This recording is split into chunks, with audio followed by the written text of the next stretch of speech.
Doctor Guillem Martín es fundador y director general de Barrancolí Consulting y además tiene una amplia hoja de vida, consultor y académico experto en estrategia, sostenibilidad y gobernanza corporativa. Ha trabajado con empresas líderes de República Dominicana como Vinci Airsport, Banco Popular, Grupo Rica e IMCA, entre otras. Además de asesorar a organizaciones internacionales. Y Yagna, hay una gran cantidad. Yo tengo que seguir agregando. Yo le dije a ustedes que se nos iba la hora. Es PhD en Humanidades y Ciencias Sociales de la Universidad Abad Oliva. Esto en Barcelona. En Barcelona, catalán.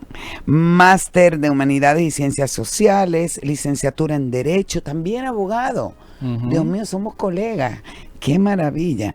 Posgrado en Contabilidad, licenciatura en Administración y Dirección de Empresas de la Universidad de Barcelona, profesor colaborador de EAE Business School en Madrid, máster en Recursos Humanos y Gestión del Talento de la Universidad de Barcelona, imparte máster en Dirección, o lo hiciste el máster en Dirección Administrativa y Financiera.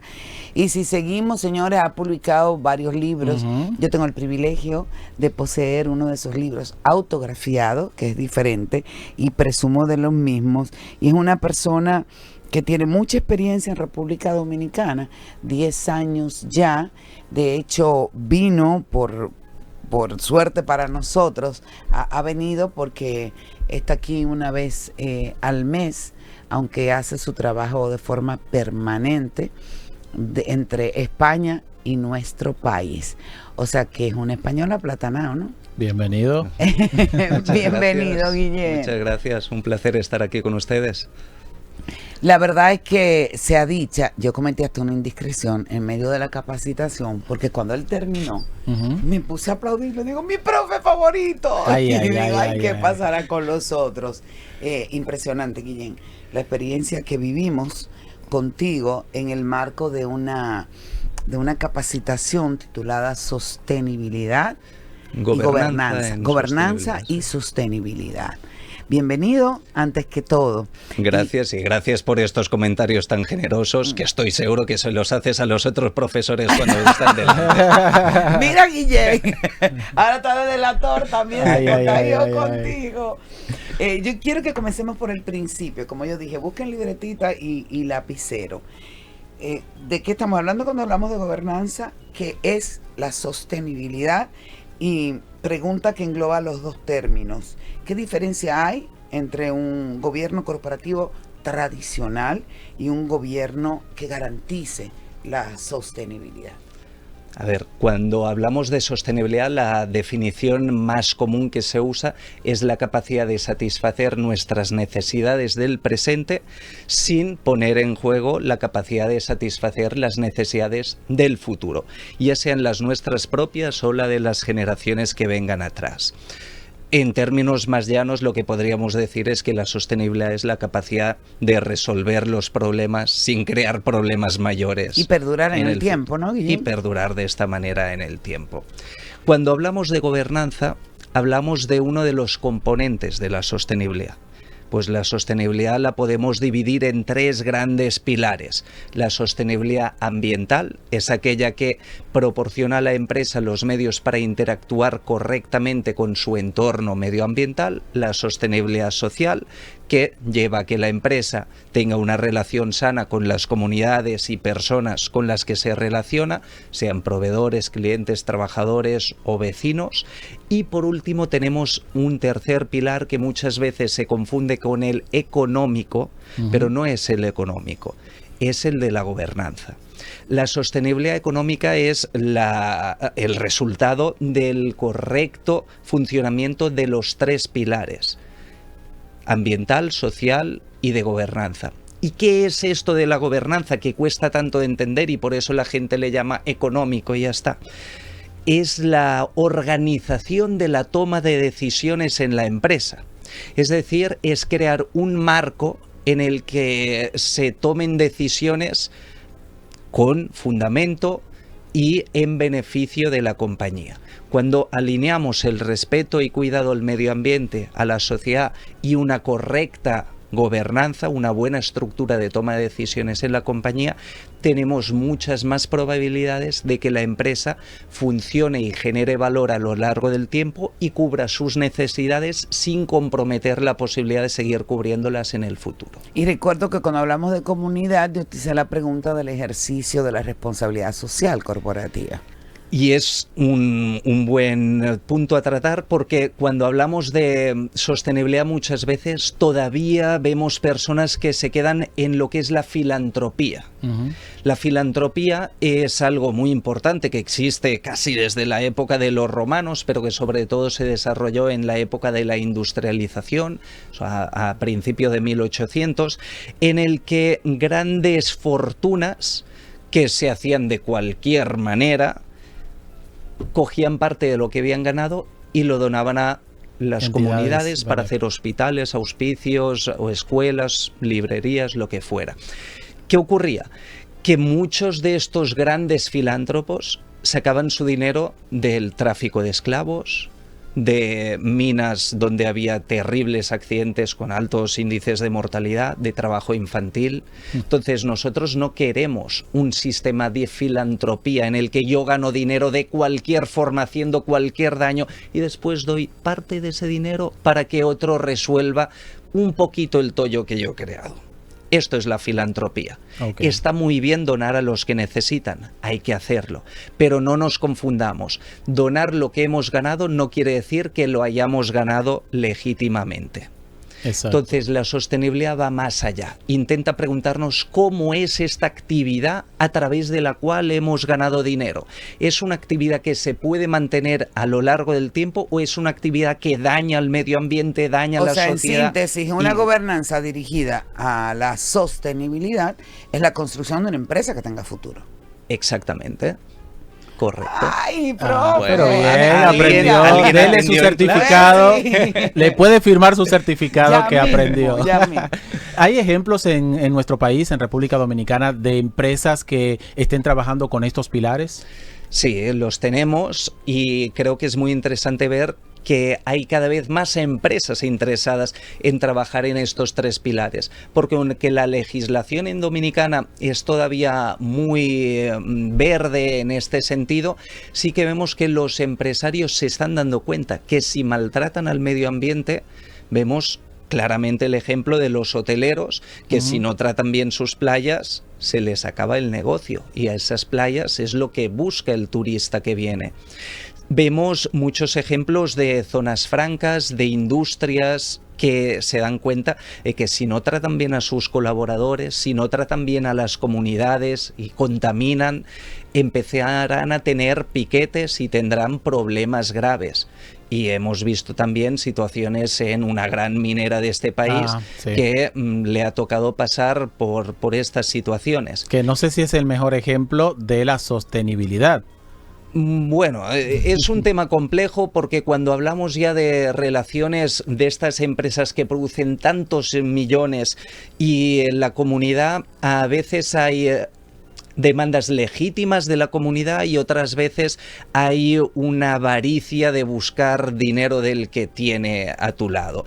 Y crearle problemas a cambio de decir que lo resolverás estos problemas si te pagan algo. Entonces, es un tema muy controvertido si vas a lo profundo y no te quedas en el titular, lo que pasó con la Barrick y pasa con otras grandes empresas. Y yo lo que invito es a ser muy cuidadosos y no caer en el primer titular, sino intentar ver qué hay detrás. Entonces, prefiero no abrir ese melón. No, vamos a obviarlo porque yo trabajo una investigación sobre eso y vamos a pasar el capítulo. El tema de la seguridad jurídica que te ofrece cualquier país, ¿hasta qué punto garantiza que sea más fácil el ejercicio de una gobernanza tendente a lograr la sostenibilidad? Pues, sigamos con el mismo ejemplo de los hoteles. Tenemos un país un poco más al oeste, precioso, otra isla llena de playas, casi tan hermosas como las de Dominicana, pero los hoteleros no van a abrir resorts. Es un país que se llama Cuba y resulta que la seguridad jurídica no es tan buena como aquí. Y entre Cuba y Dominicana aún queda otro país que hay que ser generoso para llamarle país en la situación en la que está, que es Haití. Y tiene tantas playas como Dominicana, hermosas igual, pero no hay prácticamente resorts. ¿Por qué? Porque no hay seguridad jurídica. Estos países no han desarrollado una buena relación con grupos de interés importantes como son los inversionistas, empresarios, proveedores incluso y clientes, y esto les ha llevado a tener menos capacidad de generar valor. En cambio, en Dominicana tenemos buena seguridad jurídica, gobiernos estables, y esto fomenta la llegada de inversión extranjera. Esto que nos sirve a nivel país, nos sirve también a nivel empresa. Si nosotros creamos un marco de toma de decisiones donde respetamos los intereses de todos los grupos de interés, es decir, de los accionistas, de los trabajadores, de los clientes, de las comunidades, del Estado, será más fácil que establezcamos una base de confianza sobre la cual todos estos grupos, estas personas se acercarán a nosotros para colaborar. Entonces, lo mismo que nos sirve a nivel internacional para comparar Haití, Cuba y Dominicana, nos sirve también a nivel empresa para entender cómo establecemos nuestras relaciones con el entorno. Tenemos que hacer una pausa ahora, pero te voy a hacer pregunta doble. Tú contrólame porque yo yo le voy a dejar una también. Esto es, ¿qué necesita? Hablaste de agregar valor. Guillén, ¿qué necesita una empresa para crear valor? Y quiero que hablemos también de los stakeholders. Ay, cuántas cosas, las empresas familiares. Yo espero que tú te acuerdes de todo lo que te estoy preguntando. Y los emprendedores también. Cómo los emprendedores arman su esquema también para ser sostenible. Perfecto. Así que vamos a hablar de eso cuando volvamos. Debimos darse la nota.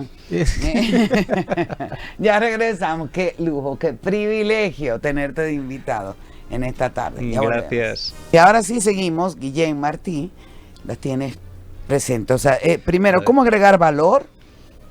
Por parte de las empresas. Para que una empresa cree valor, y cuando hablamos de crear valor no decimos que genere beneficios necesariamente.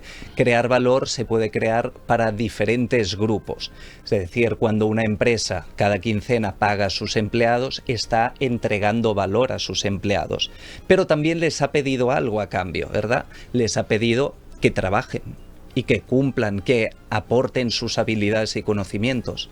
Cuando una empresa nos sirve una solución como clientes y podemos comprar un producto, un servicio, nos está entregando valor. Este valor nos pide a cambio que lo remuneremos, que paguemos por él. Cuando una empresa paga a un proveedor, le está entregando valor a cambio de que el proveedor le dé productos o servicios. Y cuando una empresa paga dividendos, le está entregando valor al accionista a cambio de que el accionista mantenga su capital. Incluso cuando una empresa paga sus impuestos y cumple las normativas que regulan su sector, está entregando valor. Bueno, cuando el producto es de calidad, imagino que también. Claro, y a cambio recibe legitimidad de parte de las instituciones reguladoras. Sin embargo, te quiero preguntar algo. Nuevas tendencias a nivel de publicidad nos hablan de que ya no es tan efectivo vender un producto per se. Toma, compra este jabón, sino vender una imagen. Claro. Queda mucho más trabajo, inclusive asociándose a causas sociales determinadas. Al transmitir valor, cuando yo compro un refresco, pues me refresca y es parte del valor, pero si después me lleva a sentirme parte de una comunidad, sentir que tengo un estilo de vida que me reafirma el consumir este producto, evidentemente las formas de percibir ese valor pueden ser muy diversas. No soy experto en marketing, así que no me pondré en este tema en concreto, pero sí, la forma de repartir valor de una empresa es muy diversa. Y para repartir ese valor hemos ido viendo que necesita que a cambio cada grupo le dé algo. Y gracias a este algo que vamos recibiendo, la empresa se puede estructurar y tener una operación.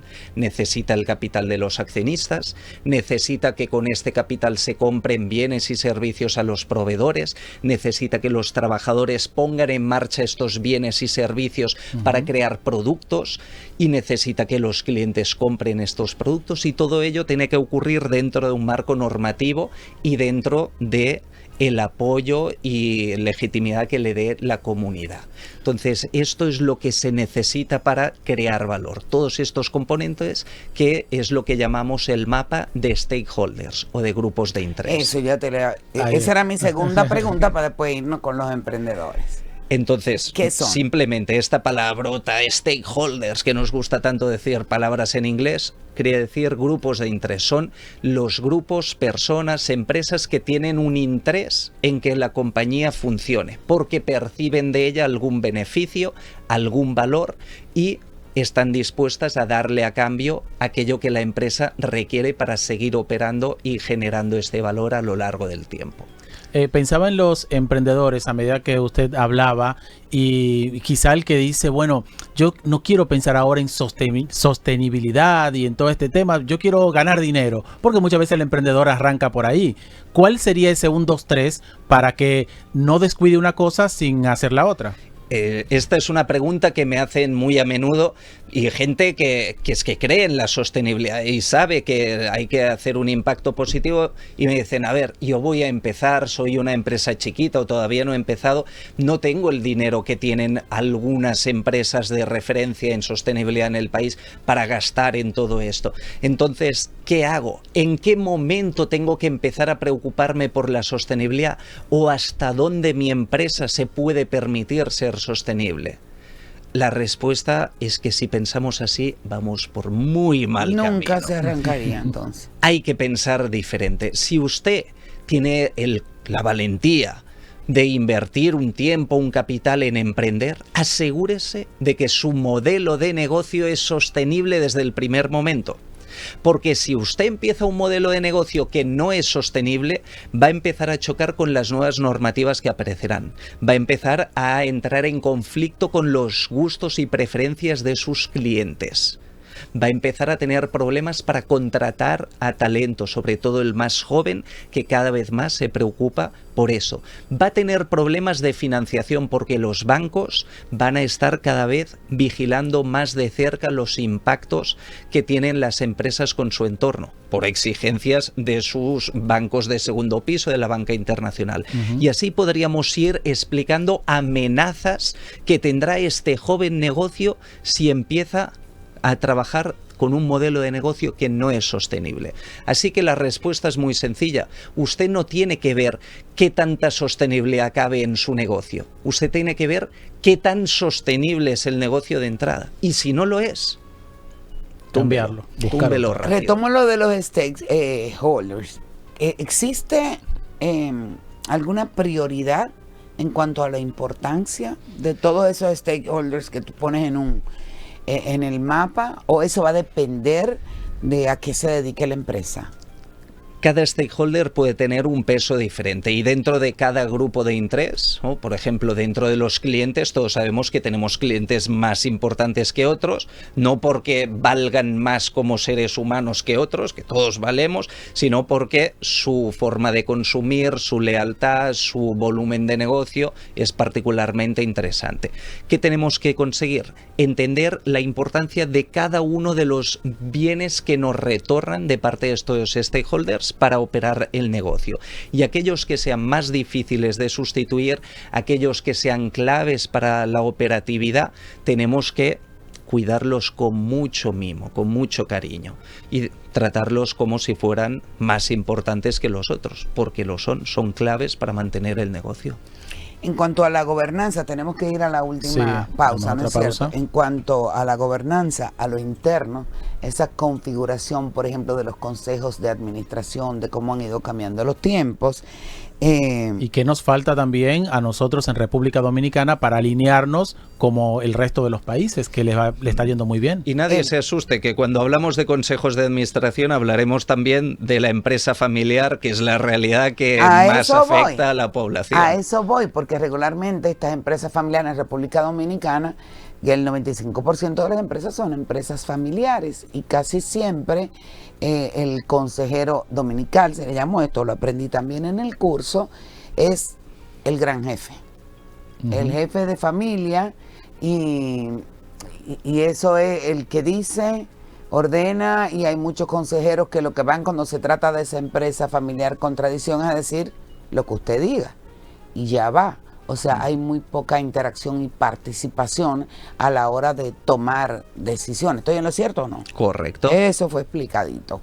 Entonces, yo quiero saber, en función de quién es el dueño de una empresa, porque yo quedé impactada cuando tú hiciste la pregunta de finalmente quién es el dueño de una empresa, en función de todos los que integran esa composición. ¿Qué pasa con las empresas familiares después que tú... Conversando con este maestro que la verdad que tenemos ya la hoja llena de todo lo que hemos anotado. Sí, señor. Guillén Martí con nosotros. Guillén, te dejaba la pregunta del tema de las empresas familiares, que a nosotros nos ocupa mucho por la realidad que vivimos en República Dominicana. ¿Es factible una gobernanza que garantice sostenibilidad dentro de este esquema de que hay el rey y señor y se hace lo que él dice? Claro, si vamos a una empresa más grande, que no sea familiar, tenemos un esquema de gobernanza que es más sencillo. Empecemos por aquí. Tenemos a los accionistas. Los accionistas se constituyen en Junta General de Accionistas y nombran a los consejeros, que son sus representantes. Los consejeros nombran a su director general y el director general trae a su equipo de alta dirección, vicepresidentes, directores, a sus mandos medios, gerentes, coordinadores, al personal técnico y operativo. Y así se constituye la empresa. ¿Qué ocurre? Que este director general tiene una función de bisagra, porque trabaja tanto con los accionistas como con la parte ejecutiva, la que produce en la empresa. Cuando vamos a la empresa familiar se nos complica, porque ya no solo tenemos... Pero han tenido éxito toditas las que están aquí. Sí, con eso... Mucho éxito. Sí, sí, sí. Sí, teniendo yo no digo, una gobernanza como más tradicional. Sí, hay grandes empresas familiares y las hay que tienen generaciones. Sí, claro. Yo no estoy diciendo que sean malas ni peores, ni mucho menos. Okay. De hecho, es muy sano para la sociedad que haya un generoso número de empresas familiares. Pero cuando digo que es más complicado es porque si decíamos que de un lado está la propiedad y del otro la ejecutiva de la empresa, con el director general en medio, cuando vamos a la empresa familiar tenemos otra esfera que es la familia. Entonces tenemos gente que es propietaria de acciones, tenemos gente que trabaja en la compañía y tenemos gente que es de la familia. Algunos solo pertenecen a una de estas tres esferas, otros son tenedores de acciones y familia, o son familia y trabajadores, pero todavía no tienen acciones.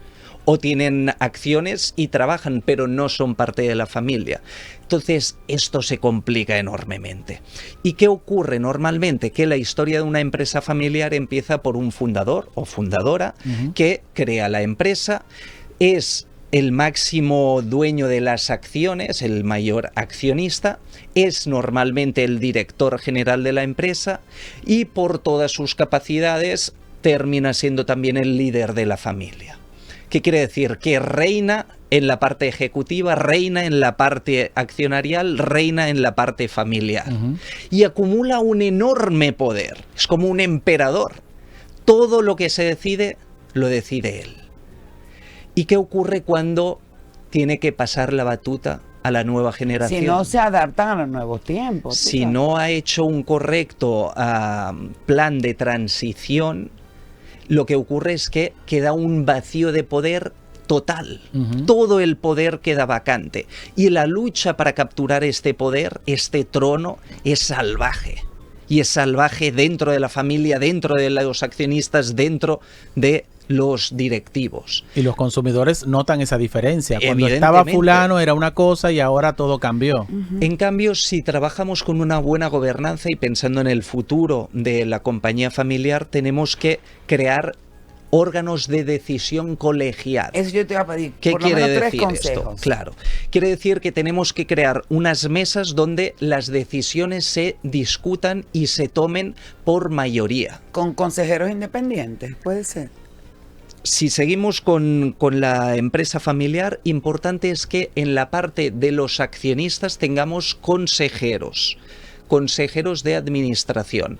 Algunos representarán a los accionistas más poderosos, estos son, como decías Jana, los consejeros dominicales. Otros serán consejeros independientes que no tienen vínculo alguno con la empresa más que aportar su habilidad en la estrategia como consejeros, y otros serán consejeros ejecutivos que trabajan como expertos directivos dentro de la compañía.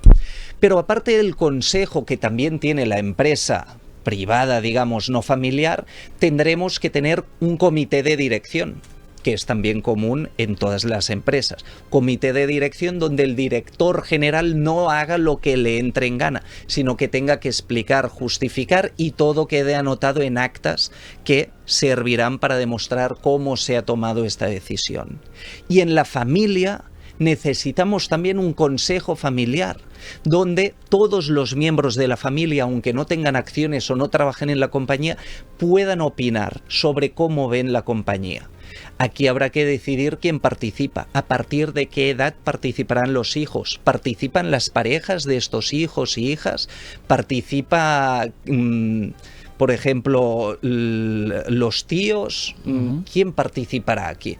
Entonces lo dejamos claro y creamos un sistema de decisión colegiado. ¿Esto a qué nos lleva? A que tanto la parte de los inversionistas, como la parte de los directivos, como la parte de la familia, diluyen su poder en grupos.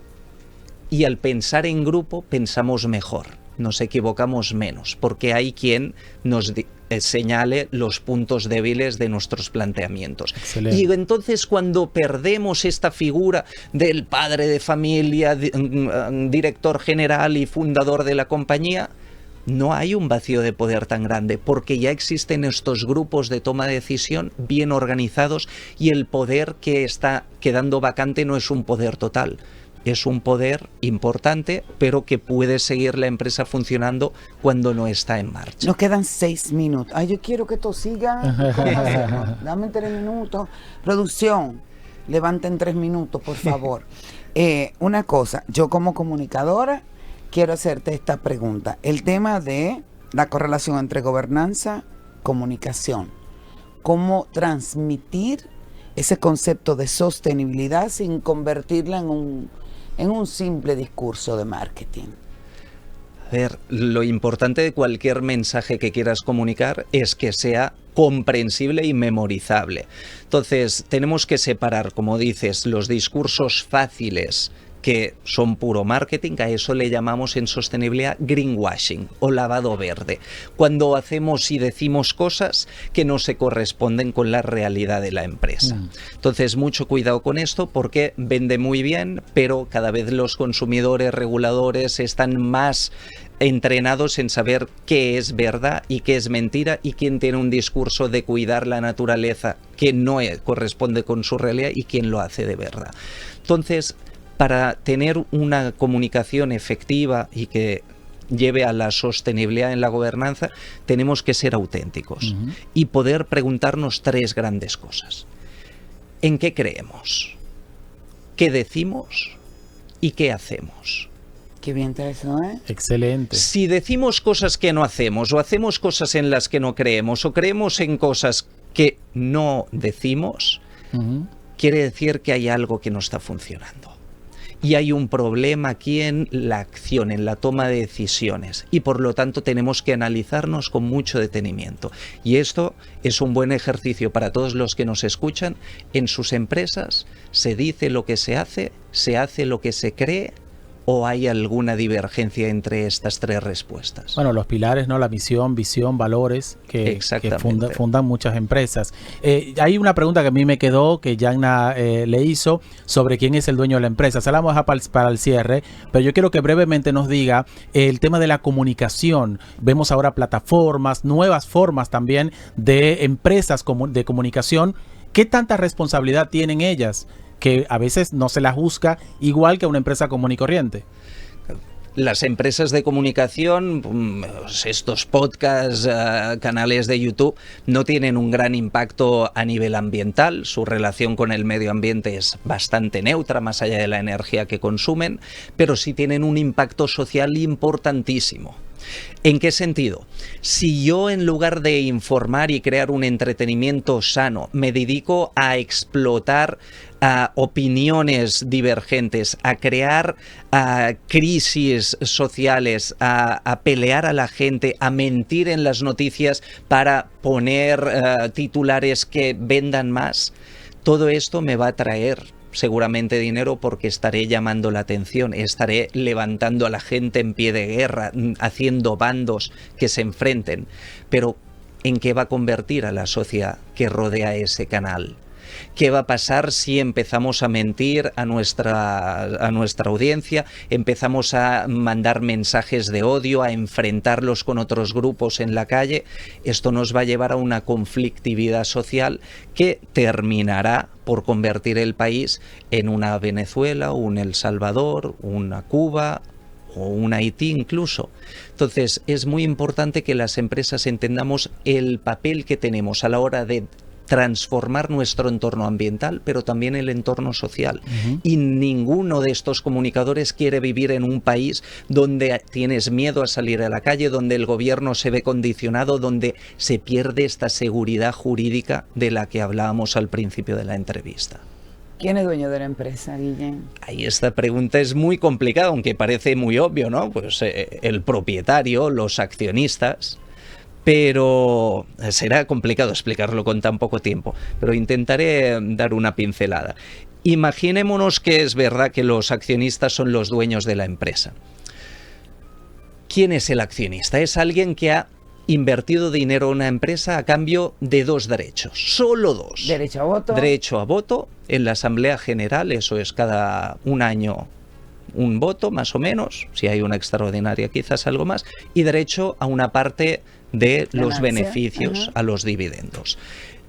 Decir que esto te hace propietario de algo, votar una vez al año y que te repartan si ha sobrado algo, bueno, parece un poco osado, pero sigamos. ¿Qué ocurre en una empresa multinacional? Tiene muchos accionistas. Estos accionistas cambian cada vez que se venden y compran acciones. Quiere decir que los dueños, si fueran de verdad los accionistas, cambian a cada rato. Aparte, tenemos accionistas que son accionistas a través de fondos de inversión, de AFPs, por ejemplo. Entonces, yo, como participante a una AFP o a una AFI, no sé exactamente dónde está invertido mi dinero. Quiere decir que soy propietario de algo que yo no sé que soy propietario, y ni siquiera la de empresa y sus directivos son conscientes de quiénes son los propietarios de estas acciones. Entonces, cuidado, porque tener una acción no es ser propietario de una empresa. Una empresa es una persona jurídica. Y persona jurídica quiere decir que es una persona. Y como persona, la empresa es soberana para perseguir sus propios objetivos.